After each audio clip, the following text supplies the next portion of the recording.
again, you tell it to keep Java.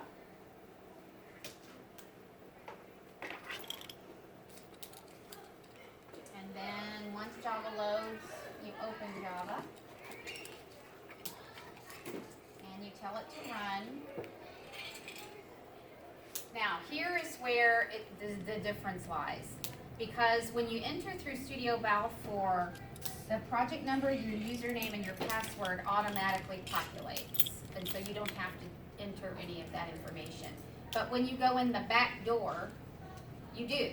So your project number, as I wrote on the board, is 012451.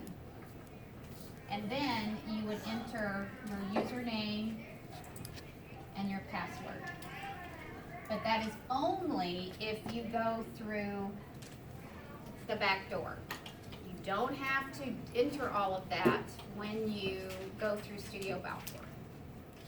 But, like I said, we've had some technical issues with Studio Valve 4 this week where people get, and they're fixing it, so no worries, but people getting kicked out when they enter their username and login to get to Studio Valve 4. So again, if that happens, just know that you have a plan B.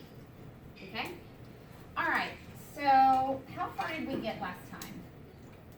You opened up Studioworks, and then we were kind of looking at pages, but we didn't really get to mess around with it, like how to do backgrounds or setting up. I know someone had a question about how to set up a grid. Oh, okay. All right. Okay, well let me go through these icons.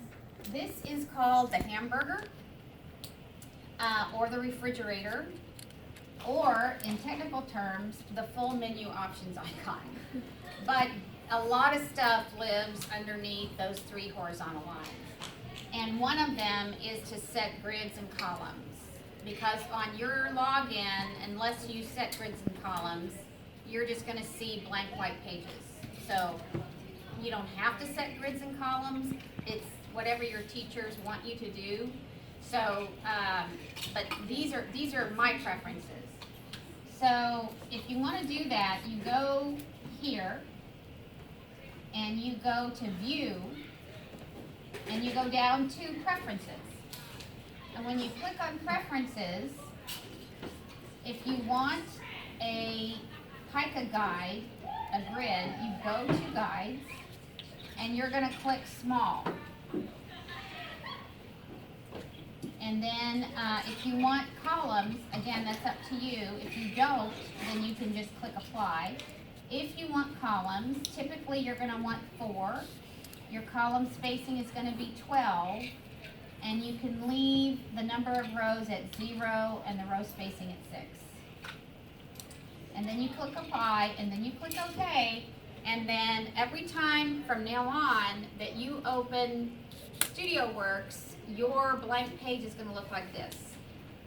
So it's whatever your teachers decide that they want everybody's preferences to be. The other preference that I prefer is in how objects move across the page. So that is called the snap to. So again, under the full menu option icon, if you go to View, there's snap to. The default is 6 points. So let me show you when you draw an element, like an image placeholder, and if I were to use my arrow keys and click on it, do you see how it jumps across the page? Okay, that is a 6-point snap to. But I personally prefer a finer snap to than 6 points. So in my case, I prefer to change the snap to from 6 to 1. So now you can see, now that I've changed it from 6 to 1, do you see how it moves in really small, fine increments? That's the difference. Okay, so again, personal preference. All right, so also underneath here, under File, there's Save Template, close. Under edit, there's undo and redo, cut, copy, paste. Copy left, there's select all, actually. Copy left page to right, copy right page to left, mirror left page to right, mirror right page to left. Also, the default on spelling is that your spell check is always turned on. So that's the default. You don't have to turn it on, it's already turned on for you. Under view, there are your zoom commands and your zoom keyboard shortcuts. Under format, there's all different kinds of things you can do to type, but I'll also show you where this lives in another area as well. Under object, group and ungroup, bring to front, send to back are probably the four that you're going to use most often. And tools, you probably won't use tools at all. Okay, the X is how you properly close a document. The icon of a disk saves, that's your quick save, which I suggest that you do about every 5 minutes since this program is on the internet. The arrow is your selection tool. The icon that looks like a mountain scene is your image tool.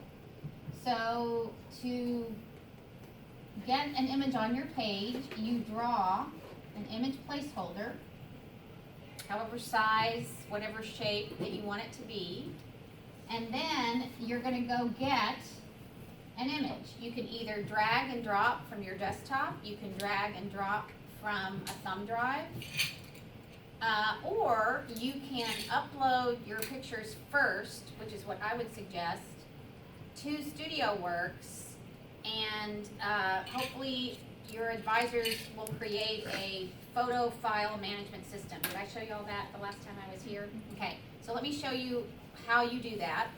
Otherwise, when you upload pictures or drag and drop pictures, if you don't create a photo file management system, they all will go into a folder that's already created, which is called uncatalogued.